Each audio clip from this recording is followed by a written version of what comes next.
testing, 1, 2. The man got up there and said, no, I plead the fifth. I think like Kyrie, right? And he's making it seem like Stephen A. Smith wants to apologize to Kyrie Irving, right? And he's making it seem like he's just discovered and he's a new person. Stephen A., newsflash, you didn't have a freaking choice. Did you hear Fauci? Fauci looked like a fool. You had no other choice but to apologize. There was nothing else you can do. The man got up there and said, no, I plead the fifth. I think like 111 times. Somebody said, y'all don't quote me on this, because you know how they like to, when I get to bloviating, they want to quote me on everything. You know what I'm saying? So all I'm saying is, the bloviating, when I get to bloviating, hold on, let me watch it. Let me find something.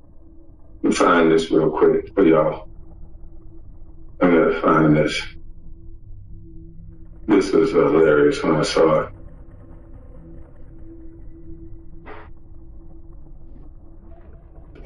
Let's see if this is it.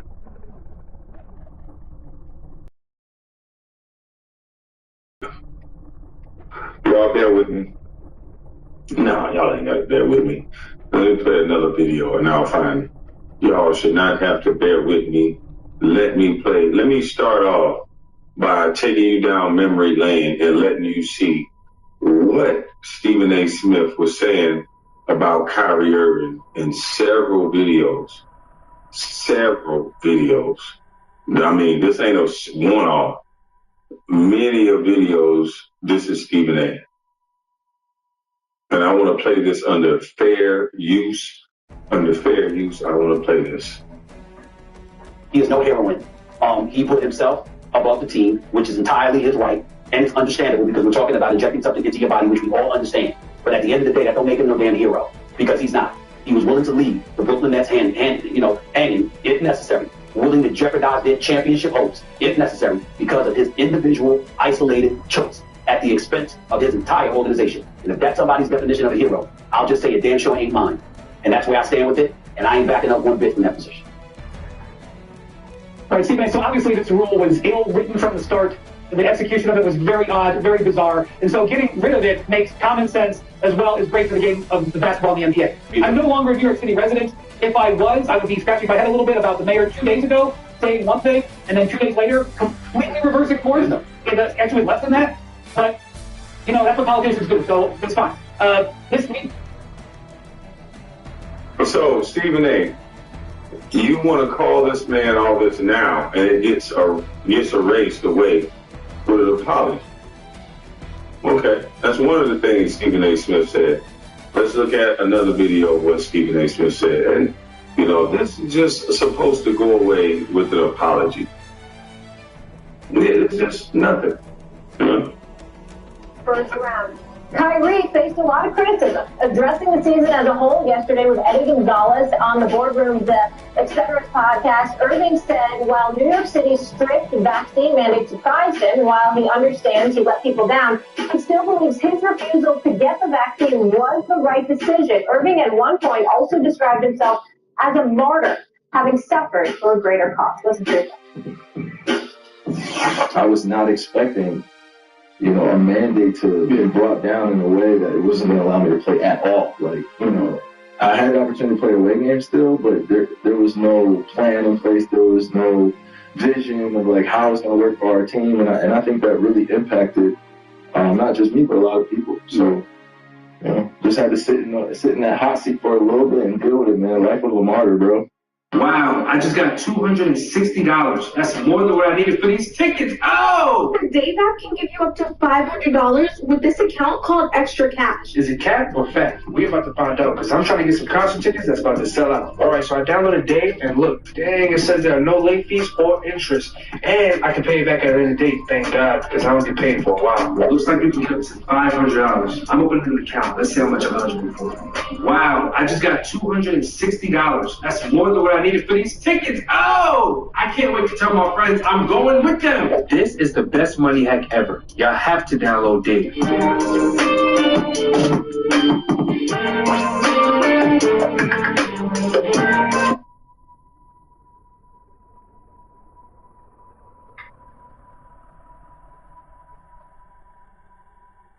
I was at the store with $12 in my account and an empty fridge.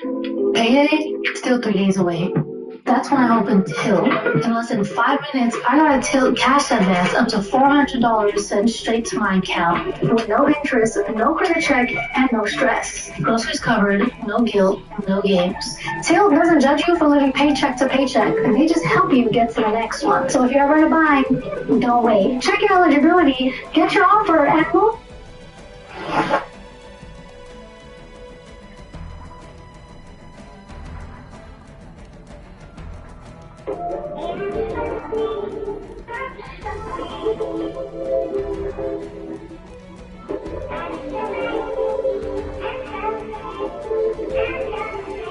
See why you tryna front like you was living in love.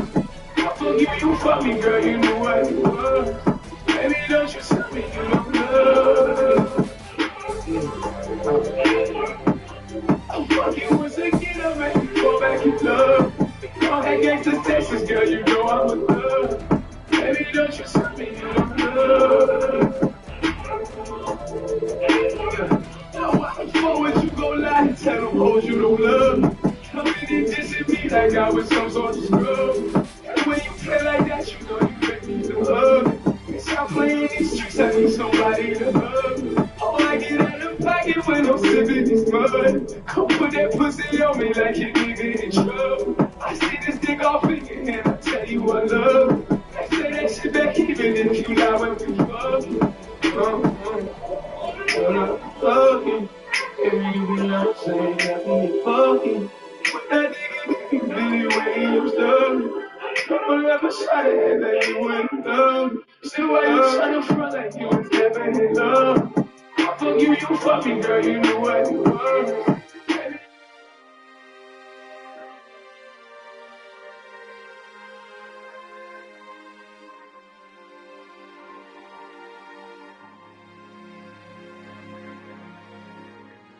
Hello? Yeah, you alright?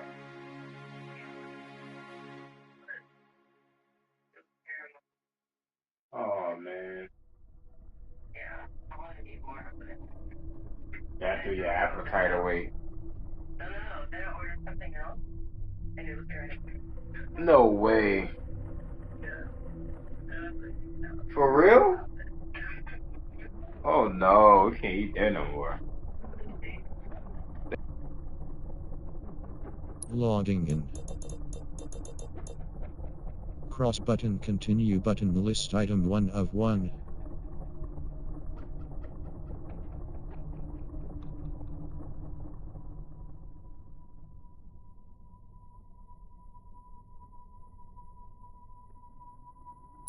Microsoft account login.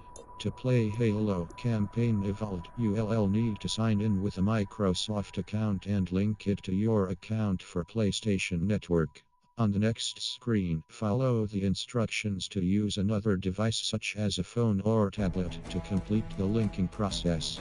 Don't you have a Microsoft account?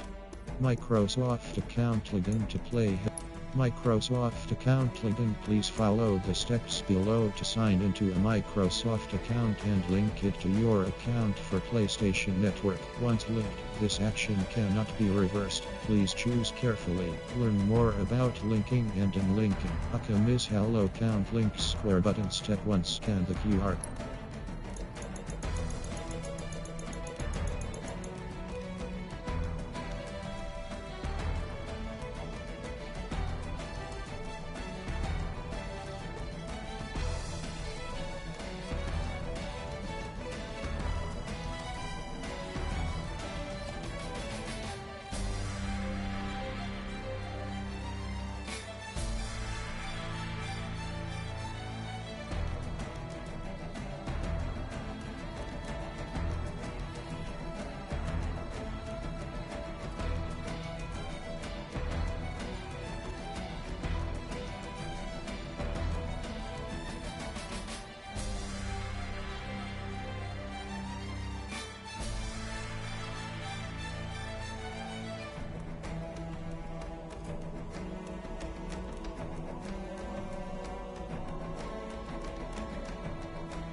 Previous tab L1 button, screen tab, list tab 1 of 4, next tab R1 button, square button, skip to game button, almighty previous tab L1 button, audio tab, list tab 2.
one of the most naturally Tracy McGrady might be one of the most naturally talented basketball players who ever lived. At his peak, he was 6'8" scoring machine with the handle of a guard, the passing ability of a point forward, and the athleticism to finish over almost anyone.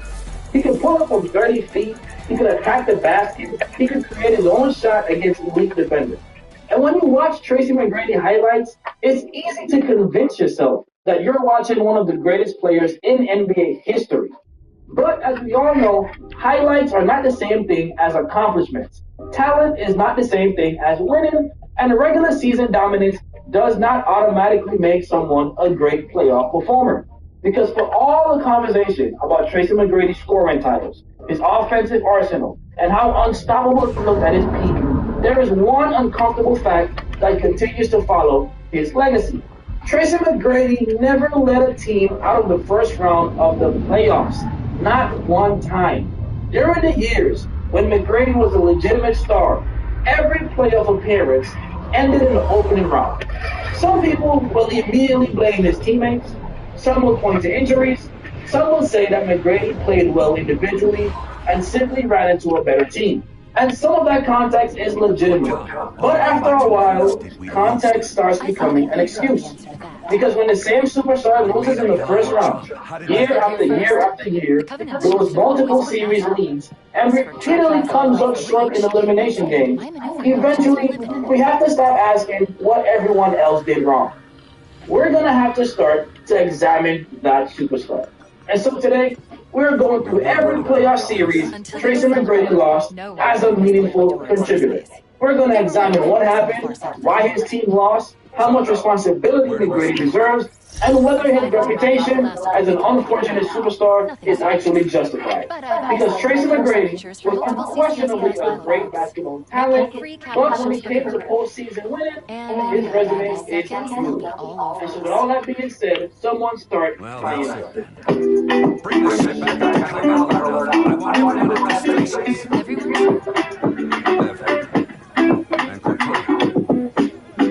And so we begin. It's the year 2000. Tracy McGrady's first playoff appearance came in the year 2000 with the Raptors. Toronto finished as the 6th seed and faced the 3rd seed Knicks, the second team that had reached the NBA Finals just the previous season. The Knicks swept Toronto 3-0. But this is the one story where I'm not going to put too much blame on McGrady. He was only 20 years old. Vince Carter was Toronto's established star, and McGrady was still developing into the player he would eventually become. McGrady averaged around 17 points, 7 rebounds, and 3 assists in this series, but he only shot 38% from the field. Those numbers were not spectacular, but he also was not yet being treated as a franchise player. Toronto was playing against a more experienced Knicks team, featuring Patrick Ewing, Latrell Sprewell, Allen Houston, and several very defenders who understood the basketball. The Raptors were talented, but they were also inexperienced. They struggled to score efficiently, and they were not prepared for New York Knicks' physical defense. This loss belongs more to Toronto's overall youth and inexperience than it does to McGrady individually. But after leaving Toronto, McGrady landed a larger role. He wanted to become a big star, and once Orlando gave him that opportunity, the expectations changed. As long as we arrived in 2001, McGrady arrived in Orlando expected to form a superstar duo. Instead, Phil Michael Collins limited him to only 4 regular season games. That left McGrady targeting the Orlando roster that was never designed for him as well. Despite that, McGrady had a breakout season, led the Magic into the playoffs as the 7th seed. Their opponent was the 2nd seed in Milwaukee Bucks. The Bucks had won 52 games, featured Ray Allen, Sam Cassell, and Jim Robinson.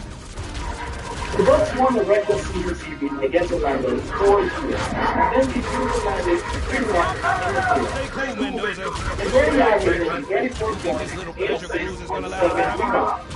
Statistically, he was outstanding, but Orlando still lost 3-4 games. This is where McGrady's playoff debate becomes complicated. On one hand, he clearly did his job as an individual scorer and creator. Without Grant Hill, Orlando lacked a legitimate second star. Meanwhile, Milwaukee had 3 players capable of producing 20 points on any given night. The Bucks could send multiple defenders at McGrady because Orlando did not have another elite creator who could consistently punish them. But there is also a difference between putting up great numbers and controlling a playoff series. McGrady scored a lot, that is true. But Milwaukee dictated the style of play. The Bucks had more offensive balance, more experienced guards, and more reliable late game options. In Game 4, with Orlando facing elimination, McGrady scored 25 points, but shot 10 for 28 from the field. That is a recurrent issue we will see throughout his playoff career. The total numbers often look impressive, but the efficiency and the execution decline as the pressure increases. And so for this series, I'm going to say it was mostly the supporting cast, but not a completely blameless performance. McGrady was not the reason Orlando lost this series, but he was also unable to elevate the team beyond what the matchup suggested. That is understandable in 2010. The problem is that the pattern actually continued. Moving on to 2002, Orlando returned to the playoffs as the fifth seed. This time, the Magic faced the fourth seeded Charlotte Hornets. Unlike the previous year, this was not an overwhelming mismatch. Orlando won 44 games, Charlotte won 44 games. The teams were essentially in even standing. And McGrady was clearly the most talented individual player in this match. And yet Charlotte won the series 3-1.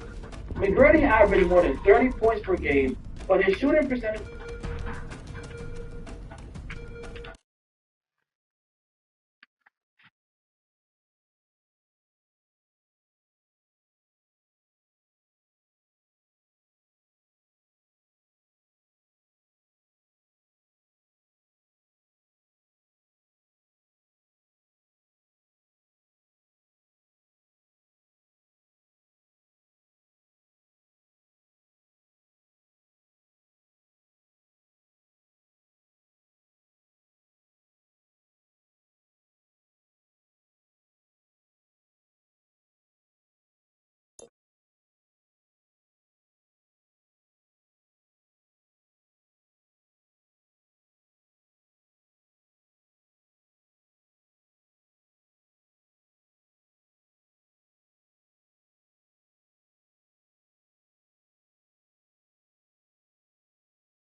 Dallas won games 3 and 4 in Houston.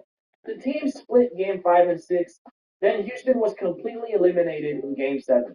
The Mavericks won 116-76, a 40-point loss. At the time, it was one of the most lopsided game 7 defeats in NBA playoff history. Dallas won the series 4-3. McGrady's overall. All right, let's take a look at the situation here that could be potentially out there. A move that would send Joel Embiid in exchange in a trade for Anthony Davis to reunite with LeBron and his former co-star. All right, this goes back to the championship days, 2020. The two, LeBron and AD, spent several seasons playing together. Doing this shit. I think AD got there in 2019. Bro, what the fuck? Come on, man. What are y'all doing? You, Joel, and B. Order a footlong in the Subway app and get another for free. That's right, Subway Sub Club members. Get your favorite sub plus one. The Embiid piece is completely valid, and it's probably the best case for trading him. Because when I talk about like an Embiid, Anthony, the Embiid piece is completely valid, and it's probably the best case for trading him. Because when I talk about like an Embiid, Anthony Davis swap, what the fuck? I think about the Sixers-Knicks series and how Brunson just annihilated Embiid in pick and roll in a way that was like impossible for them to cover for. And I think, well, Anthony Davis is just a much better pick and roll defender. But what I keep coming back to is Embiid, when he's at his best, is just quite simply one of the top 3 or 4 offensive players in the league. And he unlocks so much for them in terms of 5-out spacing. Like, I envision, everyone thinks, oh, the 2024 Celtics, they had 5 shooters. It's like, well, Jaylen Brown was a sketchy shooter. Drew Holiday was a sketchy shooter. Like, what it was 5 guys who could play on the perimeter, just all together. And that is something this group could unlock. Look with LeBron and Jaylen Brown and BJ Edgecourt, Tyrese Maxey, and Joel Embiid. Not to mention, you have a bad matchup on him, he can win a series like he did against the Celtics. You don't have a guy who can guard him. He can just literally single-handedly win a series. I think you could try to be a better drop team in terms of keeping Embiid close to the rim on defense by virtue of having as much athleticism as this team has on the perimeter. Not to mention LeBron is actually a very good backline defender, a guy who can cover for Embiid when he has to go out to the perimeter. So there's a lot that I think works when Embiid is healthy. But your point about whether or not, like, again, he has that great first-round series and then immediately misses a game and is dealing with a hip issue and is dealing with a foot issue. And it's like, if he can't survive, that's just the answer to your question as to whether or not you move on from Embiid. It just simply dramatically increases our championship chances just simply because that player can be available and on the court. I do think it's worth mentioning that Anthony Davis has similar problems, though. Yeah. And that's why I have a hard time there. So what's your take on the flipping Embiid for AD thing? Well, AD wouldn't be what I would do, right? Like, I don't really care that there is sort of like diminishing returns where your whole starting lineup, what their best thing is getting you a bucket, right? I mean, that's 4 out of the 5 guys in the starting lineup. I'm not saying that is the ultimate skill, but that's how they think of it. Oh, if this guy can't score, then this guy's going to score, whatever. Y'all niggas got all these guns, and nobody going to pass the center standpoint. I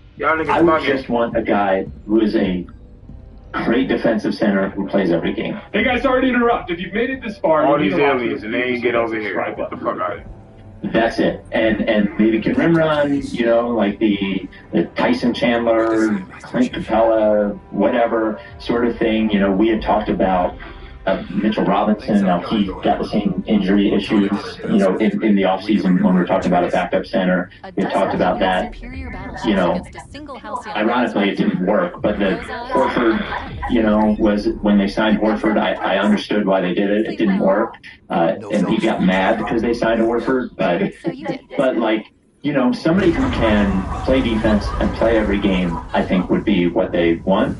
And I just, like AD, I think Embiid's better than AD. Now, I think if I had a bet, it was a better chance of holding through the playoffs. Even though she's had injury issues, I would still probably bet on AD at this point. But I don't want to trade for AD and give him some giant contract extension either, given his health. And it also seems like offensively that the bubble year the bubble playoffs. It was an outlier. Outlier, you know. It's just, he's a good offensive player, but he's not, can't shoot really and doesn't have range. Yeah. So. Yeah, it's very. That's kind of the whole thing is like I think it'd be easier to mimic some of what AD does defensively by committee by bringing in other players than it would be to in any way, shape, or form bring what Joel Embiid brings offensively. To your point about the diminishing returns, and I think this is really going to be the story of the season because if they play your turn, my turn, spread, pick and roll, whoever doesn't have the ball is standing around on the perimeter spotting up. That, I think, will lead to the diminishing returns. That's why I actually think the 2024 Celtics are an interesting kind of comp for this team. Obviously, Joel Embiid is not the driving team player that Al Horford was, but he's capable of some of that. We saw some of that with Team USA. Particularly, I think about the Serbia game on the right wing. Jokic off his feet, drive baseline, dunks on the baseline. I'm like, oh, like that's him playing driving kickball. I envision this team as a driving kick team. And because they have so much slashing, like LeBron can really slash, BJ can slash, Tyrese can slash, Jaylen Brown can slash. I envision them as a team that can stack drives, like multiple attacks on the same possession, getting the ball up the floor quickly, making sure that everyone is involved by virtue of not getting into late clock situations where you're running ISO and pick and roll. So I think that really is going to be the job that Nick Nurse has with this group. Just for our listeners, can you give us a rundown of just what having Nick Nurse as your coach has been like? It's underwhelming, I guess. The thing that he hasn't been dealt a great hand, to be clear. I also don't think he's dealt with it well. My perception is that he gets knocked off track by being irritated about the situation. You know, I think the Embiid thing has been irritating for him. That's just my reading the room. We did expect this whole, you know, he has the reputation of, you know, mad scientist. We're going to see all this weird stuff. We haven't seen very much weird of anything, to be honest with you. I thought he did his best job his first season with the Sixers, and that was when they had to end up trading Harden. You know, it was the Harden holdout year, and it was a weird year. You know, they ended up losing in the first round to the Knicks, but I thought that team was way better than I thought it was going to be. I thought he was a net negative 2 seasons ago when they ended up tanking because Embiid wasn't around. He did not handle that well. And he certainly didn't bring out the best out of anyone. I'm not blaming him for the season, but he certainly didn't add very much to it. And I thought last year I was frustrated. I was frustrated with the Jared McCain thing. I think the one thing that became a national talking point that wasn't right was that they didn't play Jared McCain. They started to play Jared McCain quite a bit. He never seemed to have any purpose out there. He was either, you know, trying to not disrupt anything, and then he would just be out there for 6 minutes. I realized he was only there for 6 minutes, and he would jack up as many shots as possible. And literally, you know, some of that was coming back from injury. I certainly concede that. But then he goes to Oklahoma City, and they're like, oh, here's what you do with Jared McCain, and I was frustrated with him on that. So it seems like offensively, there's not a lot of creativity there. It is give it to your best players and let them play. And defensively, there's a lot of, you know, scrambling, trying to create turnovers, but they've never really had a roster that fit that, you know, totally. So, I don't know, he's a clutch client, so I imagine he will get the full year to figure it out, but I think he's been underwhelming, I would say.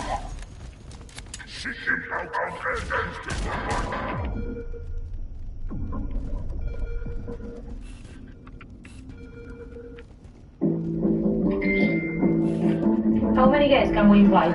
10? Isn't 200? 300? Enough. We can't invite everybody. Everyone's invited. Just click the link and join the Epic Watch Party group.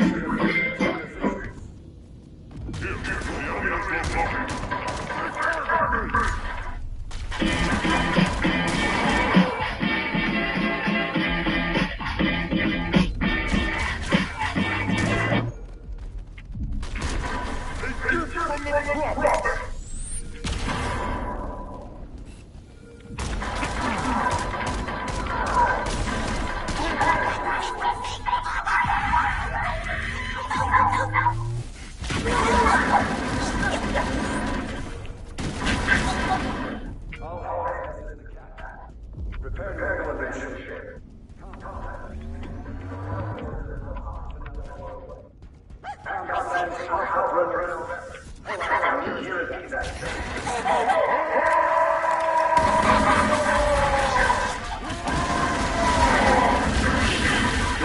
man, what the fuck?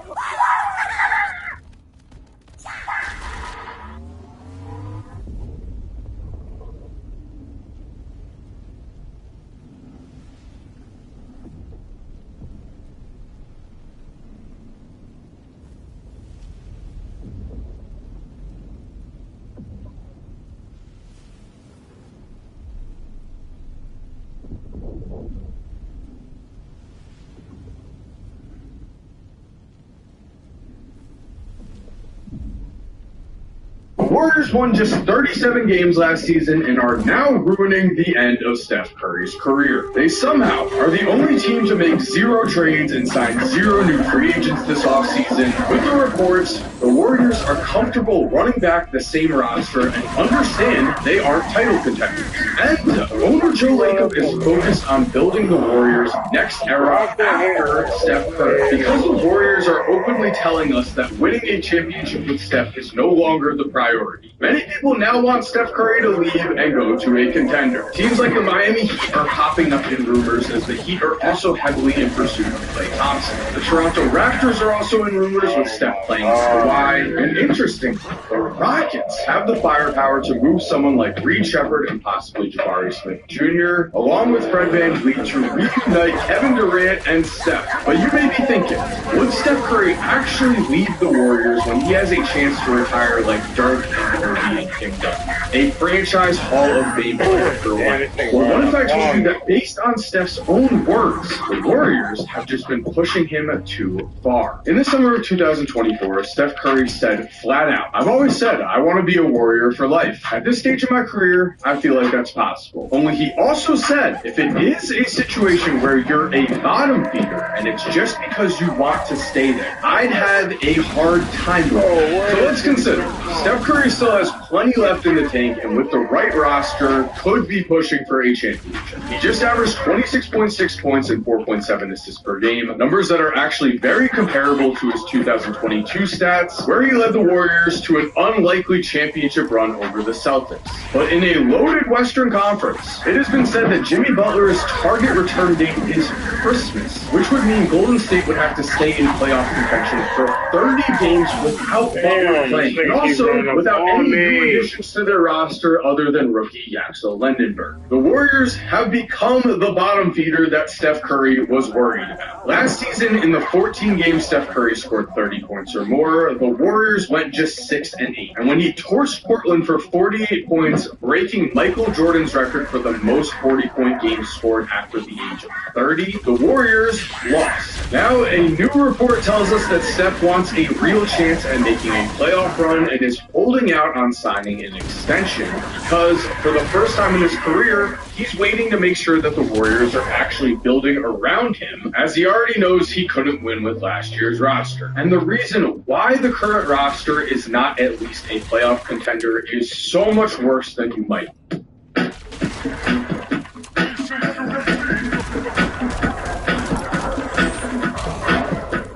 Damn, bro.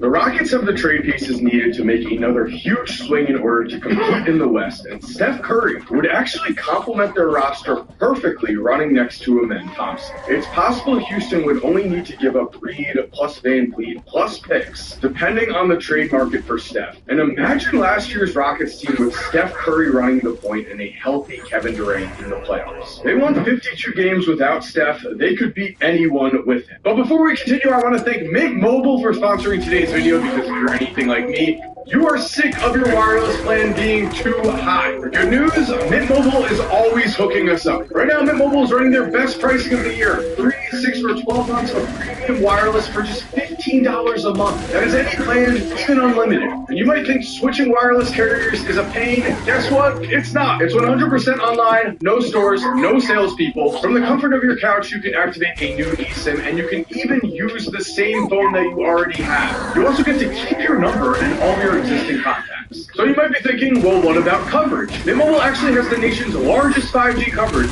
5G to 98% of Americans, and 4G LTE to 99%. You get unlimited talk and text, free calls to Mexico, Canada, and the UK, and hotspots are included. You get to pick your data too, 6, 17, 23 gigabytes, or unlimited. You're able to pay for what you actually use, and also, there is a 7-day money-back guarantee, so you can try with no risk. So stop overpaying for wireless just because that's how it's always been. Switch to Mint Mobile for 3, 6, or 12 months of premium wireless for just $15 a month. That is any plan, even unlimited. The link is in the description. The QR code is on the screen. Thank you to Mint Mobile for sponsoring today's video, and now let's get back into that video. Now, Miami definitely has less assets unless a guy like Nikola Jovic breaks out this season. That would be a trade where Steph makes it clear to the Warriors he wants to go to Miami and Golden State grants him his wish. We've seen that happen with star franchise players before. Golden State could take back whatever picks and young players Miami would be willing to give them. And the Heat's defense with Giannis, Bam, Davion Mitchell, and Andrew Wiggins desperately needs a star scorer like Steph. We would instantly see Miami jump to championship contender status with Steph, and Giannis might be in for an MVP type season. The Celtics and now many teams are also being mentioned as potential Steph destinations, and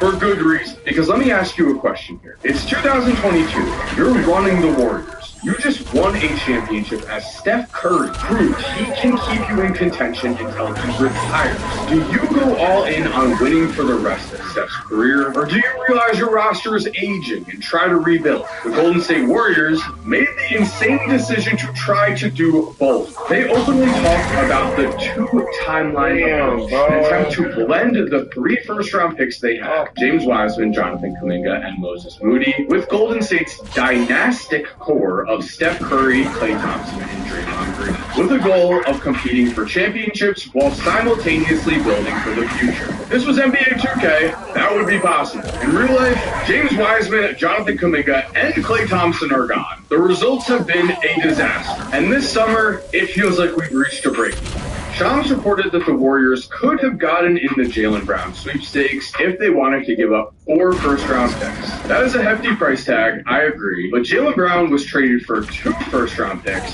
2 second-round picks, and Paul George. So at first glance, you might be thinking, at least the Warriors didn't get fleeced in a trade. Only, they also didn't get a player in Jaylen Brown who was already a Finals MVP, who just averaged 28.7 points per game, and who, perhaps most importantly, could have gotten LeBron to the Warriors. The Warriors had a very real chance at getting Bron. Instead, he openly has said he went to the team he felt had the best chance of winning a championship with the 76ers. But before the Sixers got Jaylen Brown, Rich Paul has confirmed there wasn't even a radar on Philly in that case. Shams puts it more simple. There is no LeBron James in Philadelphia without Jaylen Brown. So let's also consider, Golden State still could have made a move for Brown in this offseason and then recruited LeBron in the process. But because they are focused on life after Steph, the real reason the Warriors didn't make a move for Brown was revealed to be that they couldn't build an organizational consensus that Brown would be the right player to carry the Warriors beyond the Curry era. Except, what are we talking about? Golden State has no players on their roster with guaranteed future all-star potential. Instead, they just re-signed Draymond Green to a 1-year, $27.7 billion deal because they had nowhere else to spend their money after completely striking out. Right now, life after the Steph Curry era looks like Brandon Pajemski carrying them to 16 wins. Their infamous 2-timeline approach did not land them a future star to actually build around when Steph leaves. They realistically just have one timeline, win now with Steph. Once he's gone, they are in for a major rebuild. So it is very telling to us that if they are not willing to trade their future picks in order to get a championship roster now, in order to go out and get a guy like Jaylen Brown, then that means they are comfortable missing the playoffs even with Steph Curry running out his career on their team. And as we heard from Steph, He does not want to be on a bottom feeder. He wants to be on a contending roster. Steph Curry getting moved to a team like the Heat would immediately give him what he wants, a chance to compete with Giannis and Bam and try for a championship for the rest of his career. Yes, Kristaps Porzingis is talented. That is a plus. But Kristaps has also played in just 74 games combined the last 2 seasons, as his injury concerns keep growing bigger. And Steph on a team like the Heat or the Rockets would immediately make them a real contender for the rest of Steph's career. And it would give Joe Lacob what he so obviously wants, the chance to prove that he can win a championship without Steph Curry. We might forget that the 2025 Golden State Warriors were actually not that far away from being a real championship contender. Yes, they lost in the second round of the playoffs in 5 games to the Wolves, but Steph only played in game 1 of that series. And in game 1, the Golden State Warriors took home a win and then crumbled in the next 4. Before that, in the regular season, once the Warriors brought in Jimmy Butler, they were one of the best teams in the entire NBA. Before Jimmy, they were sitting at 25-26. With him, they finished the year with a 23-8 record, over a 74% win percentage, which would make them a 60-win team over an 82-game season. And they were able to go into Houston playing a 2 seed and win Game 7 on the road to make it to the second round. That just shows us how incredible Steph Curry still is, though. Because without Steph, they were nothing. They lost 4 straight games to the Wolves, proving that Steph is still a big-time ceiling raiser if he's on the right team like the Heat, and that the Warriors are the bottom feeder he has been afraid of without him. Steph Curry cannot afford to waste any more time here. And unfortunately for him, the front office's genius 2-timeline approach already cost them a chance to build a championship core for this season. As I know, it is very hard to keep a dynasty alive for over a decade. No one is arguing that, and hindsight is 2020. Except the Warriors have seemingly done everything they possibly can do to fail Steph Curry over the last few years. In the 2020 draft, they had the number 2 pick and took James Wiseman 1 spot ahead of LaMelo Ball. An all-time mistake, as Wiseman is already out of the NBA. While under the Warriors system, LaMelo Ball may have been a tremendous success with more discipline and while learning under Steph. At the very least, he would have been an amazing trade asset when he was an all-star in year 2. He was the type of young player that would have attracted other big names. One mistake is fine, but somehow things got more often. Right now, at McDonald's, you can get a McChicken meal deal for $5 or a McDouble meal deal for $6. So there's something for everyone. Get more value with your meal deal. The 2021 draft, the Warriors took Jonathan Kuminga 1 spot before Franz Wagner.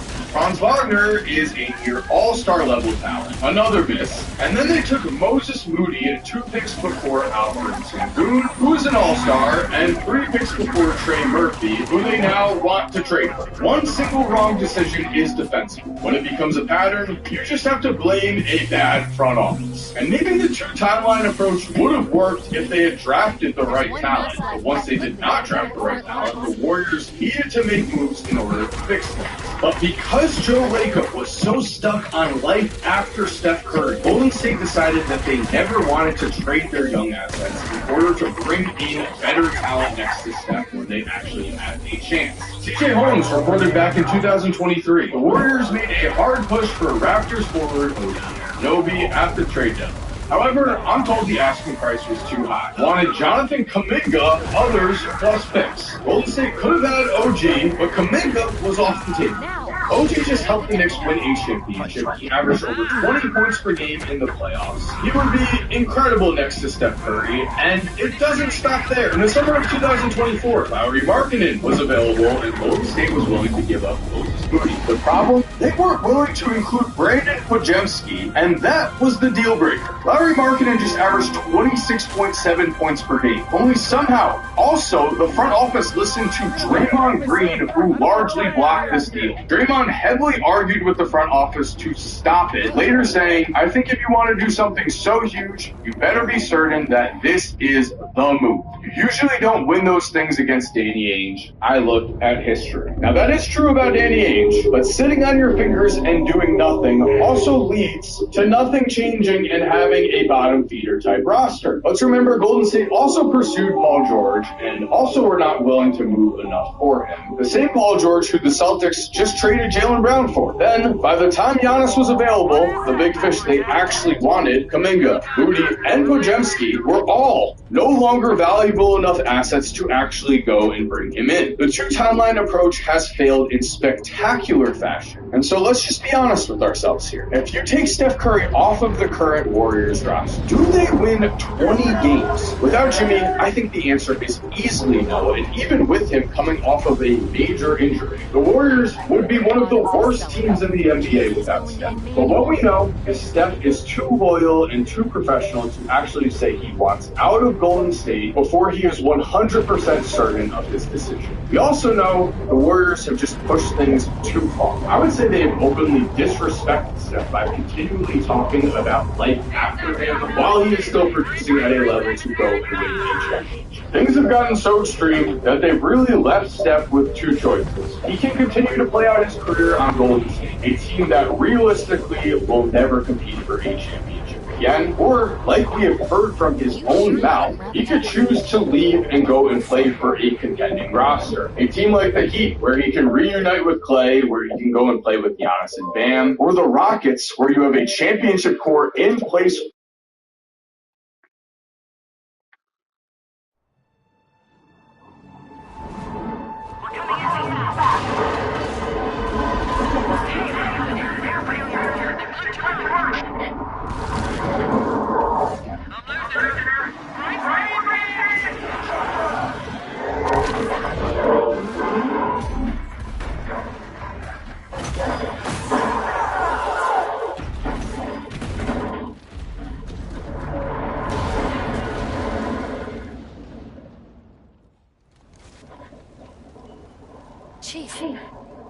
Chief, can you hear me? The last. Are you all right? Can you move?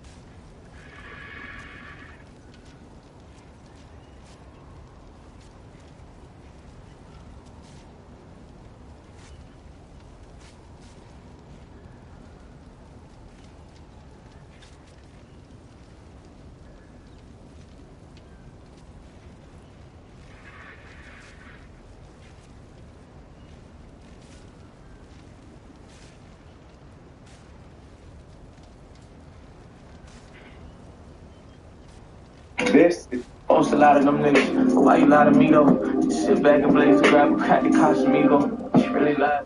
Future of video editing. With this new AI tool, you'll never have to edit a video again. In fact, this video was entirely edited with AI, and all it took was one tap in the Captions app. Just open. The Miami Heat have been warned against signing multiple former stars. Should they do it anyway? Plus, is the Kawhi... Norris Cole, who played for the Miami... Is the Kawhi Leonard trade about to collapse? What could save it? But first, Skinny Luka. He's back. I'm Trevor Lane. This is the Basketball Bulletin. Help us get to 50,000 subscribers. Hit that subscribe button if you're not subscribed already. That's right, Luka posted this picture to Instagram today looking pretty lean.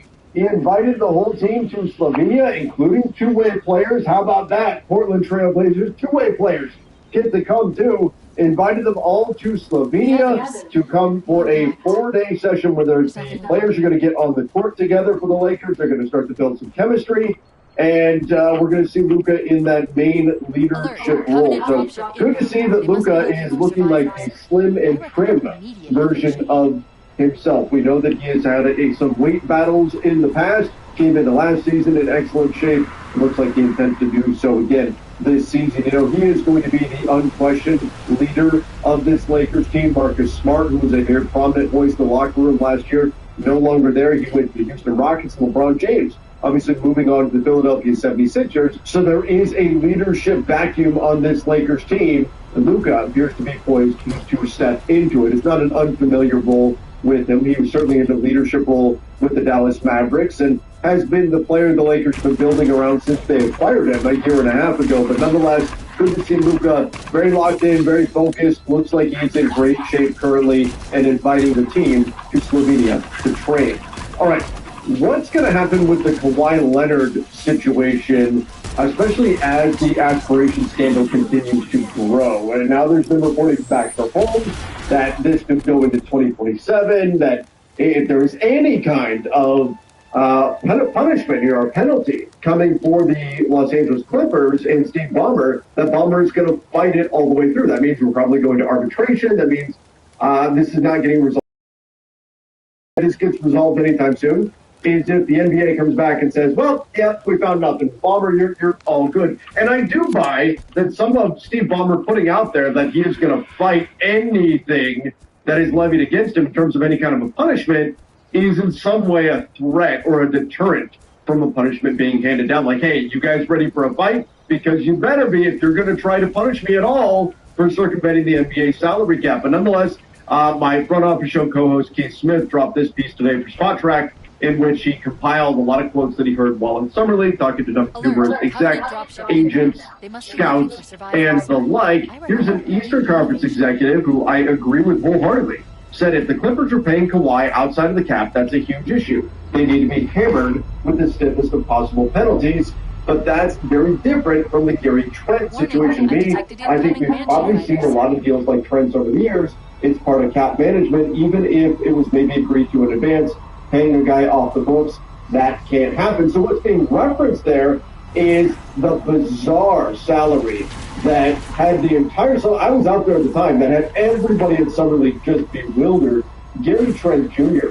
getting that 4-year, $60 million plus deal from the Milwaukee Bucks was not great last year. He's the definition of a veteran minimum player.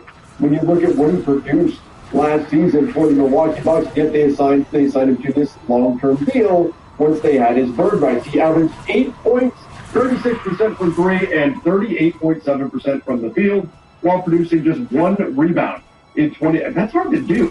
Just 1 rebound in 21 minutes played on average, 1.2 assists. You'd think a ball would randomly carry him over to him more often than that if he's out there on the court for 21 minutes. But nonetheless, very, very pedestrian stats for Gary Trent, and yet the Bucks rewarded him with this huge contract. So a lot of folks looked at that and said, well, this is cap circumvention. This is the Bucks clearly promised to pay Gary Trent Jr. a much bigger contract once they're able to do so, when they have his bird rights after he signed for what was at the time of a low market value deal, signing for a minimum.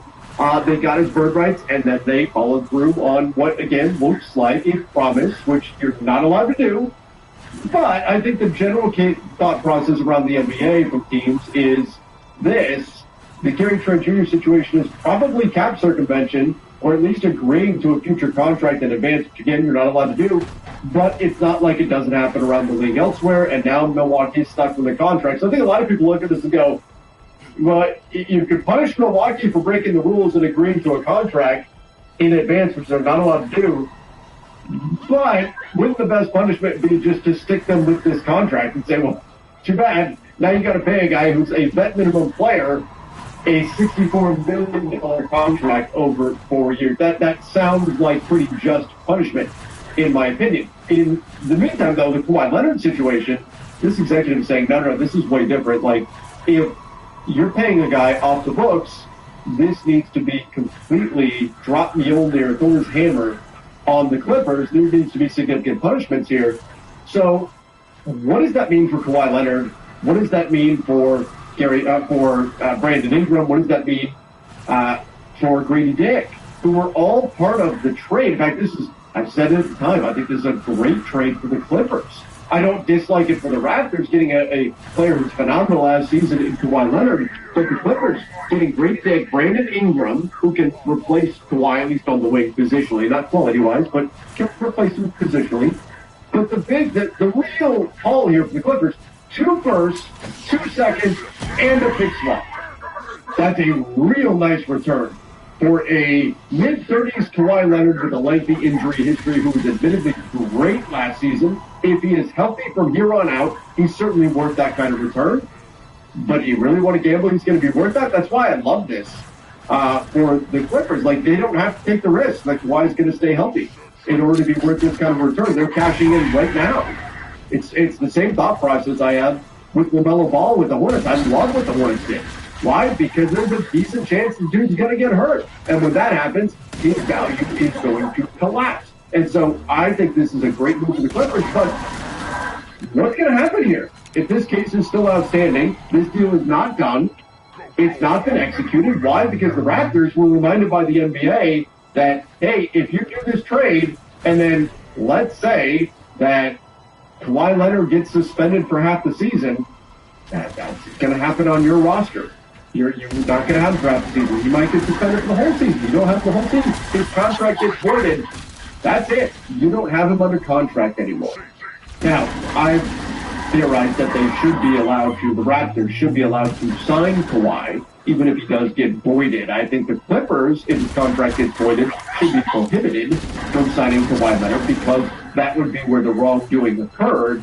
But nonetheless, this is a significant concern for the Toronto Raptors to the point where this deal is on hold. And now, if there's any kind of penalty or punishment, and the Clippers are going to fight it, well, there's a pretty decent chance that this situation is not resolved by training camp. Now, Michael Grange reported that Kawhi is expected to be in training camp with the Raptors. So how do you solve this problem? Well, I do have a solution for this, and we need to talk about Miami, who were given a stern warning against signing certain players. We're going to get to that in just a moment. First, a quick shout out here to our sponsor, and that is Prize Picks. You guys have heard us talk about Prize Picks before. So I put myself on the two-person view here. Let me go. Dude, I just don't trust weather apps anymore. Dude, neither do I, and that's actually why I've been using Calendar for all the weather stuff. But how does that help?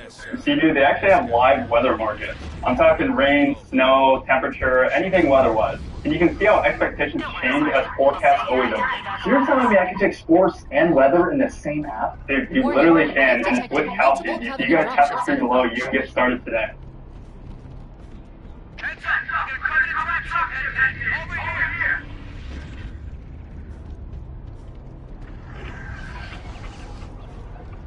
Yeah, I've seen the comments saying cash advances just trap you in this endless cycle. So I went on Trustpilot to show you why Tilt is different. First up, unlike other options, cash advances from Tilt has no late fees or interest. Like Tracy says, finally, someone gets it. Next, your repayment date is based off when you get paid. Makes sense, right? Payday comes around and you can transfer it passively. And Tilt only advances the money taking a while to be repaid. Sabrina, I couldn't have said it better myself. She makes that money. These are real people saying that Tilt helped them out of the cycle and not into it. Read their reviews yourself, but when I know I need a quick cash advance, I know I can trust Tilt.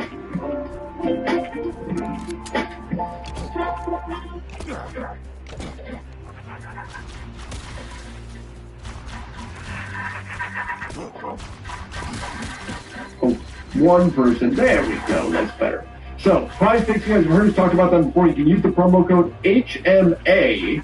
Let's take a look at some pitcher strikeouts here. Let's go Mitch Bratt. 3.5 strikeouts. I think he's going to get more than that. And Tanner Beebe, who's not great for my fantasy team this year. Oh, that one's locked because that game is just starting. I'll have to find another one. Let's go. Oh, I can go with Bradley Rodriguez. Let's say he can get at least one strikeout. Come on, Bradley. Let's get it done. If you guys want to play along, use that code HMA. Prize Picks has a great promo right now. Play $5, get $150 if you win. For new users, great time to go check out Prize Picks with that kind of a deal. Use that code HMA. Play $5, get $150 if you win. The link is in the description down below. So, what should happen here? If we start getting closer to training camp and this thing is not resolved, if I'm the Raptors, I'm telling the Clippers, because this has not been done. Yes, it's been reported, but nothing's executed. No one's on the hook here. If the Raptors want, they can say, nope, sorry, Clippers, we're not doing it anymore. And theoretically, Clippers can say the same thing to the Raptors. They can say, nope, never mind. We're going to keep Kawhi. Mona Shelburne had that comment the other day about The Clippers wouldn't mind getting Kawhi back. They wouldn't be upset about that or anything. I think that's just spin. If I'm the Clippers, I very badly